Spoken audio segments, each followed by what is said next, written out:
बड़ी खबर आ रही है, बुशहर न्यूक्लियर प्लांट से जुड़ी ही खबर है। बुशहर में फंसे रूसी वैज्ञानिक, रूस ने इजरायल से किया संपर्क। बुशहर में हमले रोकने के लिए रूस ने इजरायल को कांटेक्ट किया है। ये इस वक्त की बड़ी खबर सामने आ रही है क्योंकि बुशहर पावर प्लांट में कुछ रूसी वैज्ञानिक भी फंस गए हैं। हमने आपको बताया था कि किस तरह से बुशहर न्यूक्लियर प्लांट को बार बार निशाना बनाया जा रहा है और यहां पर रेडिएशन का खतरा भी आने वाले वक्त में पैदा हो सकता है, इसकी आशंका बनी हुई है और रूस के सहयोग से यह पावर प्लांट चलाया जाता है और रूसी वैज्ञानिक भी यहां पर मौजूद थे।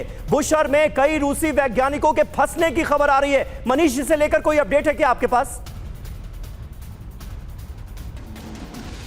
बिल्कुल समीर, देखिए सबसे बड़ी बात है कि बुशहर में जहां पर कि रोसएटम के स्टाफ वहां पर मौजूद हैं, रूसी वैज्ञानिक मौजूद हैं और अब रूस को ये लगता है कि एक महीने में 4 बार वहां अटैक हो चुके हैं। हाँ। कुछ भी हो सकता है, एक बड़ी न्यूक्लियर ट्रेजेडी हो सकती है, तो उनको वो वहां से निकालना चाहते थे और इसलिए रूस की तरफ से इजराइल को कॉन्टैक्ट किया गया है।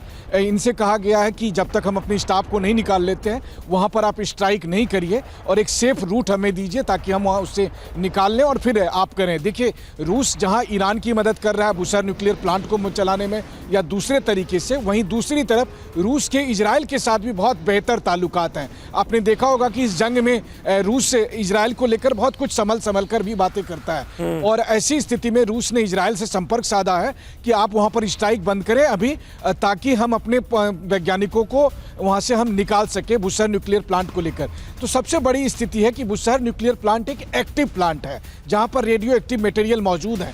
अब वहां पर एक महीने में 4 बार अटैक किए जा चुके हैं और वैसी स्थिति में इस बात का खतरा बना हुआ है कि अगर वहां पर न्यूक्लियर रिएक्टर में या कूलिंग प्लांट में या फिर जहां पर न्यूक्लियर फ्यूल रखे हुए हैं, अगर वहां पर जाकर इजराइल के एयर स्ट्राइक के दरमियान डायरेक्ट हिट होती है तो फिर एक बड़ा न्यूक्लियर हादसा बुशहर में हो सकता है, जिसे लेकर ईरान के मनीष इससे तो ये भी लगता है रूस का, मिडिल ईस्ट के कई देशों की राजधानियां तबाह हो जाएगी। मनीष, रूस का रुख अगर हम जानने की कोशिश करें तो इससे तो ये भी लगता है कि रूस के लिए जो प्राइम कंसर्न है वो अपने वैज्ञानिकों की जान है और अगर वो सही सलामत वहां से निकाल लिए जाते हैं तो फिर बुशहर न्यूक्लियर प्लांट पर हमला इजराइल करे तो उससे उसे कोई दिक्कत नहीं है, क्या ये माना जाए?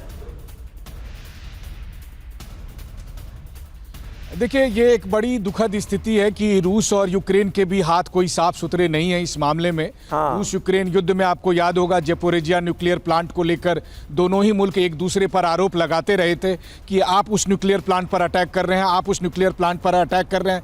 बल्कि आपको ध्यान होगा कि पिछले साल अप्रैल में मैं खुद उस न्यूक्लियर प्लांट में था जब न्यूक्लियर प्लांट के डायरेक्टर ने मुझे दिखाया था, वहाँ पर मैंने मिसाइल देखी थी, वहाँ पर ड्रोन देखी थी जिसके जरिए न्यूक्लियर प्लांट पर अटैक किया गया था। यही बात ईरान के विदेश मंत्री ने कहा कि बताओ जब ज़पोरिजिया न्यूक्लियर प्लांट पर अटैक हो रहा था तब तो पश्चिमी देश बड़े हायतौबा मचा रहे थे और आज हमारे न्यूक्लियर प्लांट पर वही देश अटैक कर रहे हैं, वही इजराइल और वही अमेरिका अटैक कर रहा है और कोई कुछ नहीं बोल रहा। तो बात सीधी सी है कि कोई किस पर अटैक करे, लेकिन किसी भी न्यूक्लियर प्लांट पर अटैक होना सबसे दुर्भाग्य वाली बात है क्योंकि अभी तक तो हम कहते हैं कि युद्ध में परमाणु बम का इस्तेमाल होगा। यहाँ तो आपको परमाणु बम का इस्तेमाल करने की जरूरत ही नहीं है, आप सीधे न्यूक्लियर प्लांट पर अटैक करते हैं, उस सोर्स पर अटैक करते हैं जहां पर न्यूक्लियर मटेरियल है और फिर जो हादसा होगा वो हादसा किसी परमाणु बम के इस्तेमाल से ज्यादा खतरनाक होगा। फिर लोग चेरनोबिल हादसा भूल जाएंगे, फिर वो हिरोशिमा और नागासाकी से ज्यादा बड़ा होगा। ये कुल मिलाकर निर्भर करेगा कि वहां पर कितने न्यूक्लियर मटेरियल हैं। लेकिन फिर वही बात है, अगर ईरान ये बात कह रहा है तो ईरान को भी फिर इजराइल के न्यूक्लियर प्लांट पर अटैक नहीं करना चाहिए। जबकि हुआ क्या, पिछले हफ्ते हम सब डिमोना में थे, हमने वहां जाकर देखा कि डिमोना न्यूक्लियर रिसर्च सेंटर से महज 5 से 7 किलोमीटर दूर पर कितना खतरनाक अटैक हुआ था। और आपको याद होगा कि हम लोग बात कर रहे थे कि अगर वो अटैक न्यूक्लियर प्लांट पे हुआ होता जहां पर कि 90 से अधिक परमाणु बम रखे हैं तब क्या होता। तो ईरान को भी समझना पड़ेगा, इजराइल को भी समझना पड़ेगा और न्यूक्लियर प्लांट्स को इस हमले से, इस जंग से दूर रखना पड़ेगा। बिल्कुल सही बात है, वरना दुनिया इसका अंजाम भुगतेगी और ये जंग कहीं ना कहीं, बुरी खबर यही है कि उसी ओर बढ़ती हुई नजर आ रही है। इसकी आशंका निश्चित तौर पर बढ़ रही है।